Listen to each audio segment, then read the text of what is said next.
Bienvenue dans School TV Le Mag. Chaque semaine, nous mettons en lumière des initiatives, qu'elles soient locales, régionales ou nationales, qui façonnent l'avenir de l'éducation. Et aujourd'hui, direction le Sénégal avec un très beau documentaire Sénégal, la lumière des femmes, en compagnie des réalisateurs Élise Darblay et Antoine Depère. Ils reviendront pour nous sur l'incroyable aventure de femmes sénégalaises qui se forment à l'ingénierie photovoltaïque, une initiative qui leur permet d'apporter l'électricité dans leur village et qui représente un véritable tournant pour l'autonomisation des femmes dans les zones rurales. Nous parlerons de Barefoot College, l'organisation à l'origine de cette formation. Pourquoi avoir choisi de former des femmes plutôt que des hommes? Comment ce programme transforme-t-il à la fois les trajectoires individuelles de ces femmes, mais aussi celles de leur communauté? Enfin, nos deux invités nous dévoileront les coulisses du tournage de ce documentaire, comment les réalisateurs ont-ils vécu leur immersion, quel a été l'accueil des femmes et des hommes et comment ce projet les a-t-il impactés plus durablement. On vous dit tout, c'est parti pour une nouvelle émission. Bonjour Élise Darblay. Bonjour. Bienvenue. Merci. Et bonjour à vous également, Antoine Depère, je le prononce bien? Tout à fait. Et bienvenue. Votre projet, votre documentaire plus exactement, s'appelle La lumière des femmes. Il est disponible sur la plateforme Arte et il raconte donc l'histoire de femmes sénégalaises qui se forment à l'ingénierie photovoltaïque pour amener l'électricité dans leur village. Je vous propose tout de suite qu'on regarde la bande-annonce. On circule depuis la semaine dernière dans toute la zone. On choisit des membres du village qui viennent en formation pour apprendre comment monter, réparer le matériel solaire. Ce travail se fait par les femmes.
Aujourd'hui, on a ici en électricité, c'est grâce aux femmes et encore aux hommes.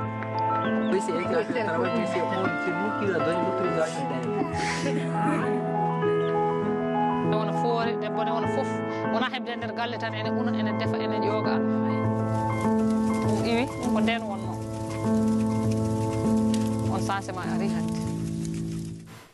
Et donc l'initiative qui propose ces formations s'appelle Barefoot College.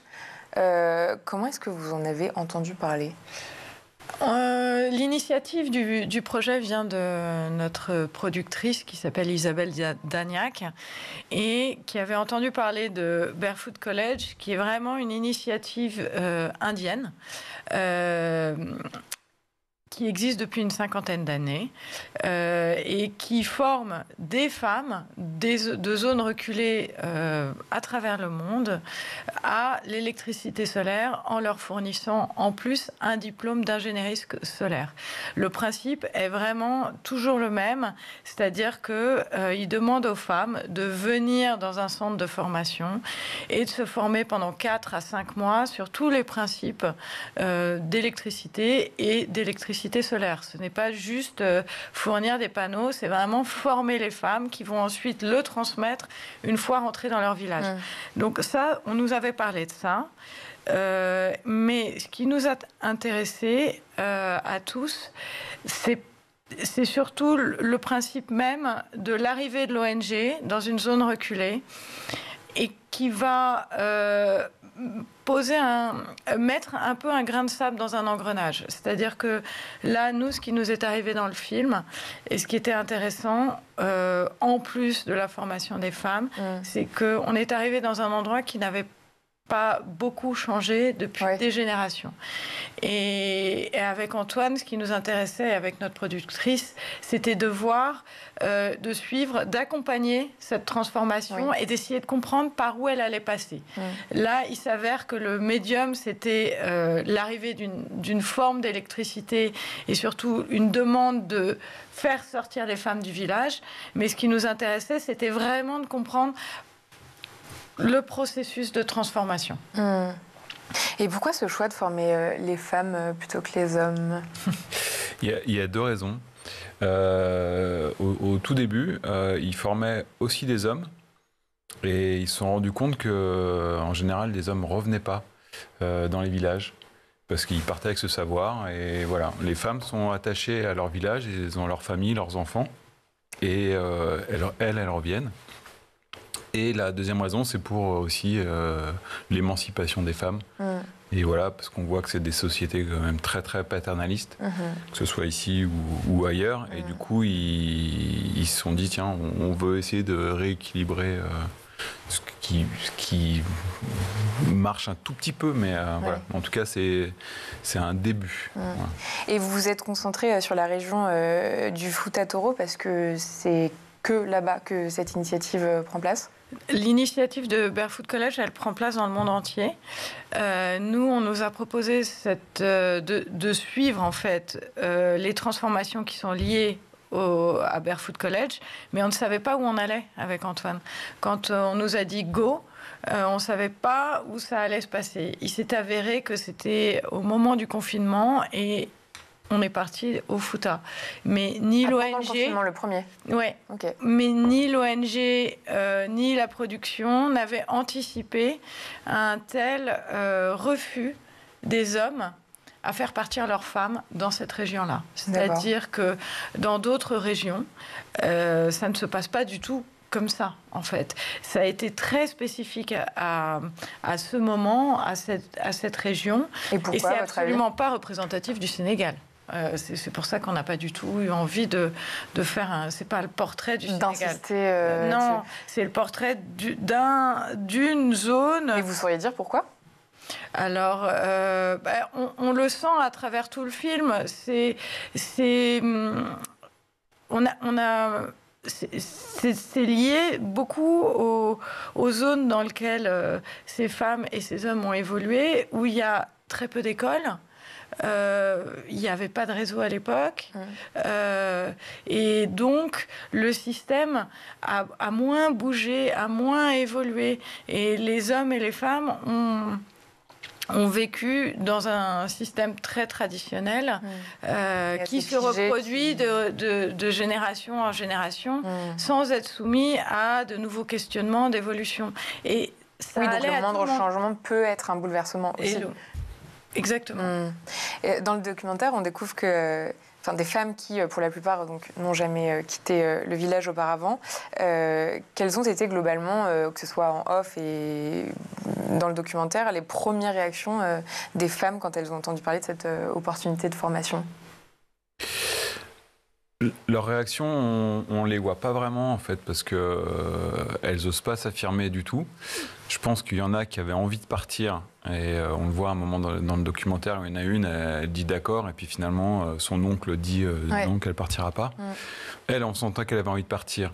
Néné, qui est la rebelle du film, elle a vraiment envie de partir. Très fort du documentaire. Complètement, ouais.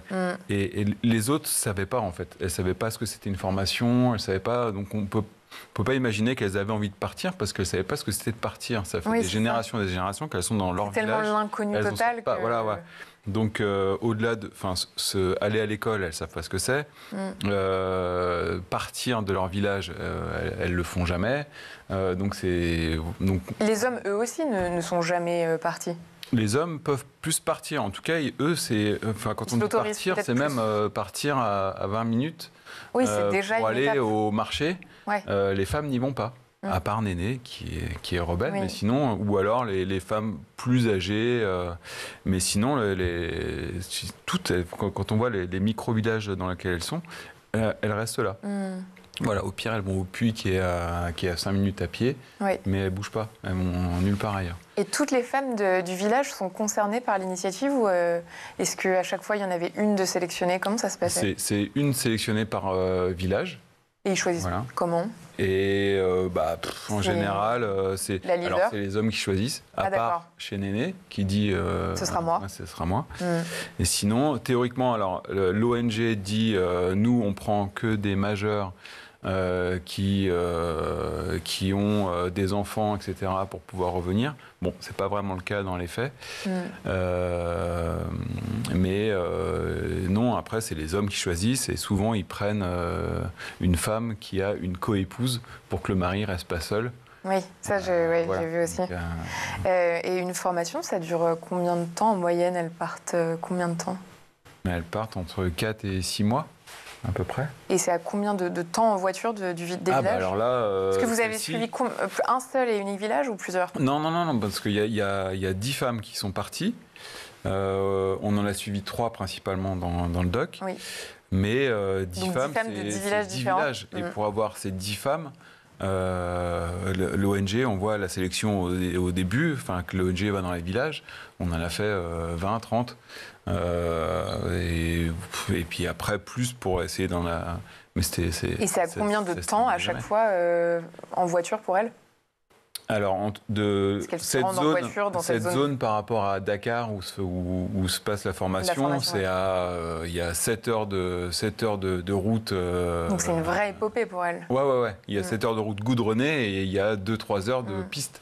Après, donc oui, c'est vraiment loin. C'est vraiment très loin, ouais. Et donc on le voit, on en a parlé à l'instant, Néné, c'est une femme donc dans des villages qui est très déterminée, qui s'enfuit pour recevoir une formation contre le gré de son mari. Quel a été l'impact pour elle, vous le savez, aujourd'hui, à plus long terme? Alors Néné, l'impact pour elle, c'est qu'elle a... En fait, elle a toujours... Contrairement aux autres femmes que nous avons rencontrées, elle a cet instinct rebelle en elle et on n'arrive pas vraiment...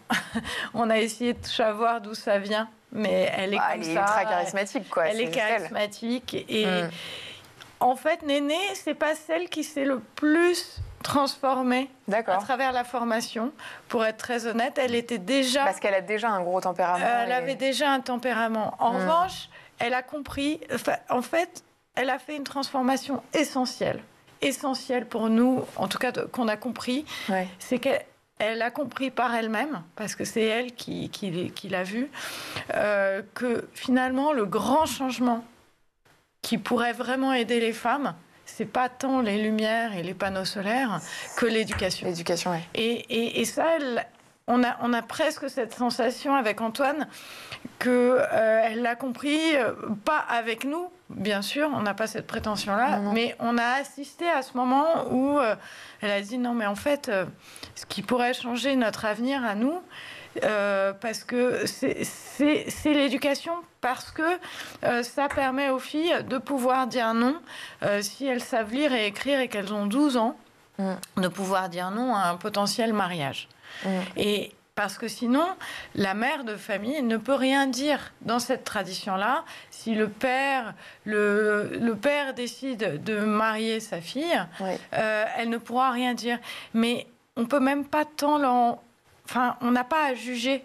Parce que Néné nous explique très bien aussi que tant qu'il n'y a pas d'école dans ces villages-là, et qu'une jeune fille qui commence à avoir 10, 11, 12 devient prépubère, pubère, et qu'elle n'a pas d'amoureux, elle n'est que sous la protection de ses parents, eh bien, les parents ont peur qu'elle se fasse agresser par d'autres hommes. Donc pour eux, c'est une sorte de système de protection. Qui les protège. Exactement.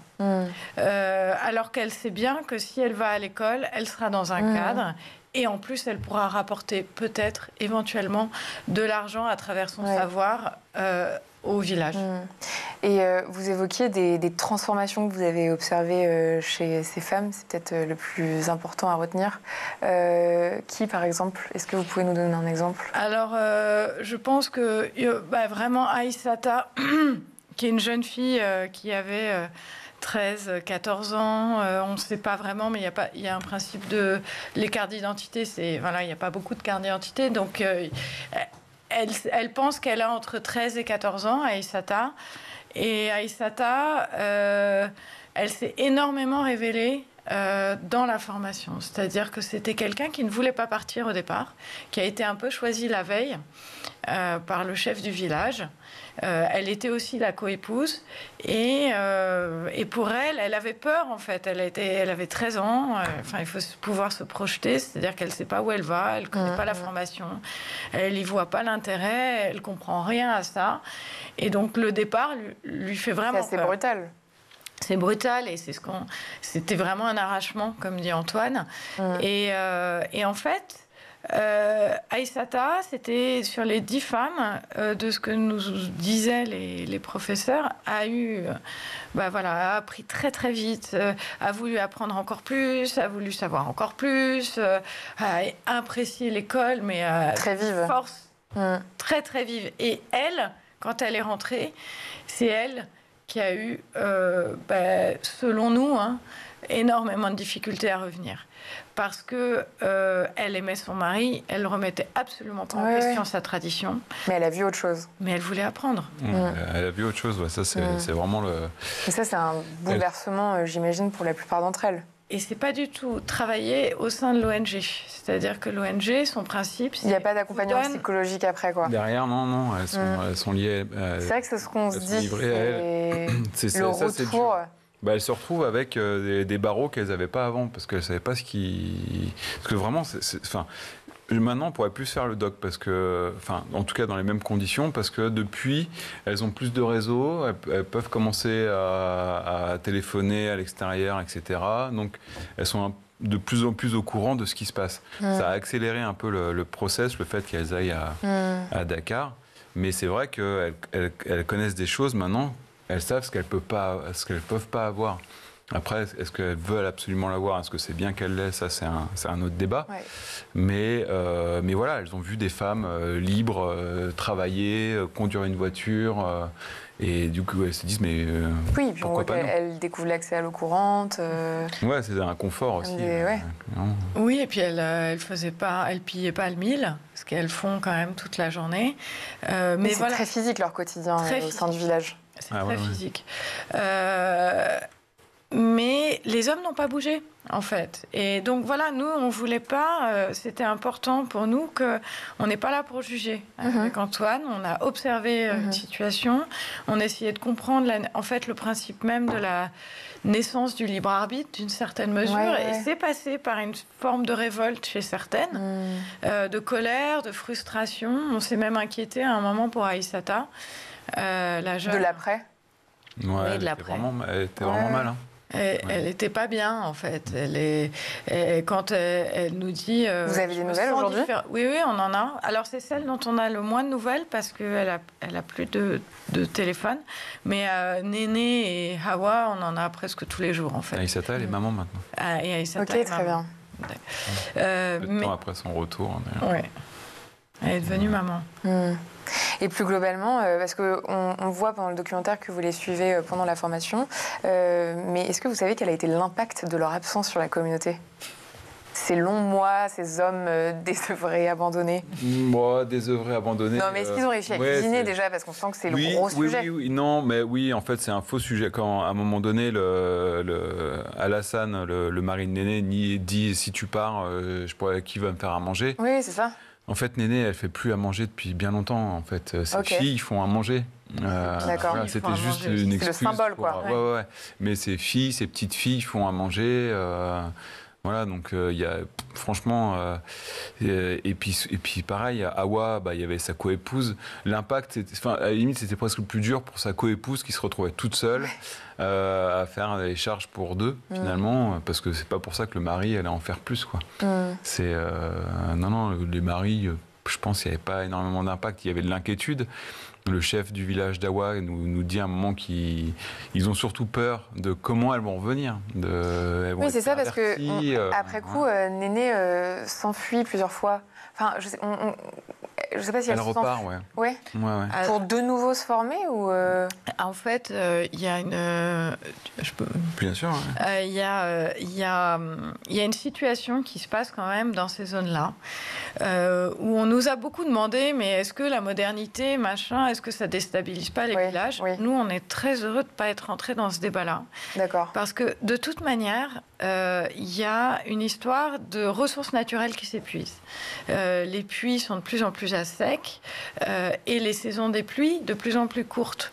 Donc, eux qui vivaient pendant la saison des pluies de faire pousser un peu de légumes, faire pousser des céréales, eh bien, en janvier, février et mars, les greniers sont déjà presque vides. Donc Néné, qu'est-ce qu'elle fait ? Elle part pas pour se faire former.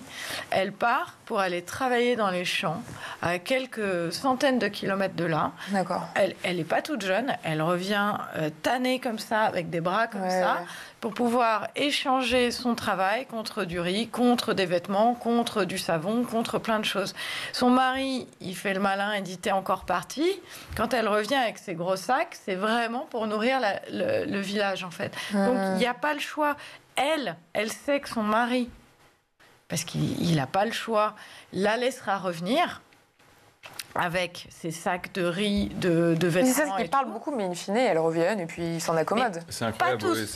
Pas tous les laisseraient revenir. Alassane, la chance de Néné, c'est qu'Alassane, il a aucun charisme. Voilà, t'es dur. C'est la vérité. Il est drôle malgré lui. Il est très drôle. Il est tendre, voilà, mais bon, bah voilà, c'est vrai qu'elle l'éclipse, elle fait littéralement. Ce qu'elle veut, voilà. Alors lui, il a quand même, il veut garder la face, et du coup, il dit si Néné, il bombe le torse et il se marre en même temps. Du coup, il est pas crédible du tout. Ça marche pas. Le coup, à un moment donné, il dit j'ai mis une porte à la case parce que t'arrêtes pas de partir. Ça l'a fait rigoler. Ouais. Mais voilà, elle le soulève, elle le pose à côté. Il veut essayer de s'aspirer, mais sinon... Ce qui est super intéressant, c'est que par ses fuites et puis sa faculté à faire ce qu'elle veut, Néné, c'est un exemple pour toutes les femmes. Ouais. Enfin, Néné, elle est connue dans toute la région. C'est la seule femme, on cherche Néné, ils nous disent ah bah c'est par là. Parce que c'est un Parce que les villages, ils sont loin les uns des autres, on se rend compte. Il y a des villages qui sont... à 20 minutes en charrette, d'autres à 10, d'autres à 1 heure.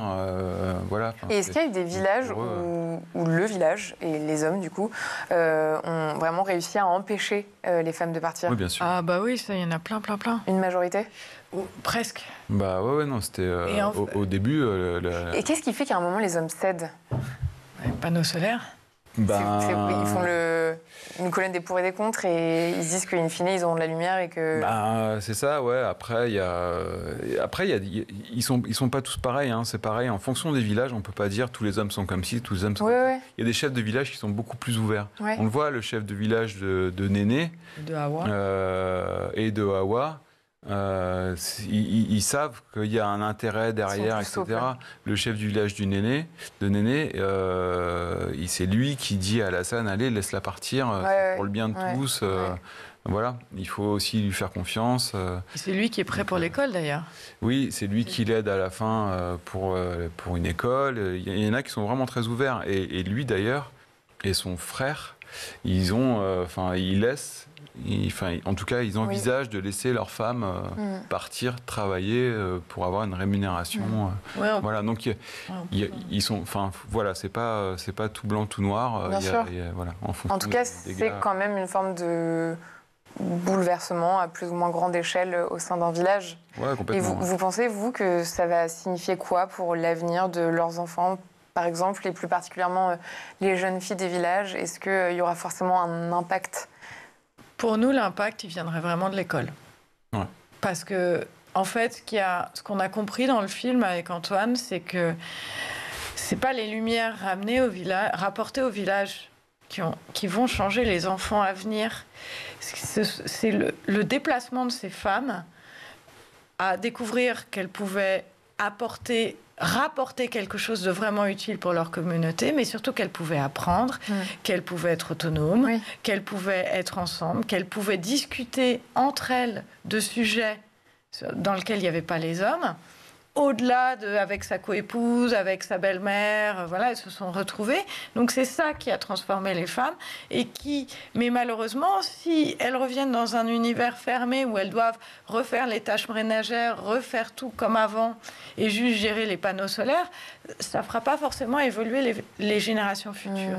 Ce qui peut faire évoluer, effectivement, c'est le fait que si Aïssata, avec ses enfants qu'elle vient d'avoir, sa fille qu'elle vient d'avoir, elle va pouvoir lui dire « il va falloir que tu ailles à l'école », mais il faut qu'il y ait une école. Oui, parce que c'est-à-dire les envoyer loin. Pour l'instant, c'est les envoyer un peu loin. Maintenant, c'est espérer qu'elles vont pouvoir les envoyer un peu plus près. Et il y a un moment important dans le film où Néné, il n'y a pas d'école dans le village de Néné. Mais Néné, elle commence à parler aux filles. Et à côté, il y a sa belle-fille. Et elle leur dit, il faut que vous vous laviez les mains, il faut que vous soyez propres, voilà. Mais il faut aussi que s'il y a une école, vous y alliez et que vous pouvez avoir un travail. Et la belle-fille à côté, qui n'a pas fait la formation, elle a entendu, elle dit oui, vous allez pouvoir travailler. Et en fait, ce sont ces petites choses qui font évoluer. Et nous, on pense, avec Antoine, je pense que c'est vraiment s'il y avait une école, que ça pourrait être déterminant. Ah, complètement, ouais. Bien sûr, on ne se rend pas compte de la chance qu'on a, nous, d'en avoir, finalement. Ça paraît normal, mais quand il n'y en a pas, c'est terrible, ouais. Parce qu'ils sont condamnés à rester, voilà. Et le fait d'apprendre... Le temps est presque figé. Et le tournage a duré 2 ans. 2 ans, en fait, on est parti 5 fois. C'est une période de 2 ans. Ouais. Sur une période de 2 ans, oui. D'accord. Et vous, comment vous l'avez vécu, cette immersion, à titre personnel ? Dans quelle mesure est-ce que ça vous a impacté ? Pour nous, c'était une super expérience parce que déjà, on a connu Néné. Donc, c'était c'est définitivement le personnage, le main caractère. Ah, complètement. Ouais. On a eu la chance quand même de voir cette transformation de société. Et en fait, on se rend compte que tous ces changements sont longs. Enfin, pour moi, ça m'a fait comprendre que voilà, un changement de société, c'est quelque chose qui est long. On le voit en France, finalement. Quand on voit les luttes des femmes pour leurs droits, etc., on voit le temps que ça a pris en France.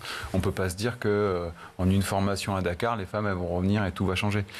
Mais c'est step by step. Voilà, je trouve ça assez... moi, je suis assez impatient. On se dit que, effectivement, le changement, c'est long, mais il faut que ça commence. Mais il faut que ça commence, oui. Mais le tournage, question plus pratique, il faut quand même imaginer que ce sont des zones où... Alors, à la saison des pluies, il fait un peu plus frais, on est sur des 30-35 degrés, mais quand on les voit piller le mille, et quand nous, on les filme piller le mille, mais c'est vraiment annexe, il fait entre 40, 48, 50 degrés, et vous voyez, il n'y a pas beaucoup d'arbres. C'est très plat. Donc c'est pour ça qu'on avait besoin d'un drone qu'on a essayé d'utiliser vraiment très peu, mais pour bien qu'on se rende compte de l'isolement. Et c'est une sorte de... Mais il y a une perspective qui est très très plane, à part quelques baobabs, quelques acacias. Mais les femmes et les hommes vivent dans un environnement assez uniforme, si ce n'est qui change avec les saisons. Mais voilà, il y a vraiment pas du tout d'électricité. Et les petits téléphones qu'on voit, en général, ils sont rechargés 1 fois par semaine. Il y a un marché artisanal qui a 1 demi-heure en charrette dans lequel les hommes, en général, peuvent aller. Et ils sont chargés avec des panneaux solaires. Un panneau solaire, 60 prises. Et s'ils arrivent à le charger dans la journée, ils le chargent. Sinon, ils le récupèrent la semaine d'après. Donc nous, on était dans des conditions où voilà, niveau électricité, niveau chaleur, c'était pas très pratique. Mais finalement, on s'est adapté assez vite. Et au début, on ne voulait pas que ça change. On s'est dit, mais on est arrivé avant que la formation n'arrive. On se dit, mais ça va être terrible. On avait notre regard occidental à se dire, mais il faut que ça reste comme ça. Et en fait, heureusement, on n'est pas parti sur cette réflexion-là. Merci beaucoup, c'est déjà la fin. Merci à tous les deux, Élise Darblay et Antoine Deper. Mention spéciale à Jean-François Maury pour la musique que j'ai particulièrement beaucoup appréciée et qui rythme ce beau documentaire. Je rappelle que votre documentaire Sénégal, la lumière des femmes est disponible sur la plateforme Arte. Et quant à moi, je vous dis à demain pour une prochaine émission.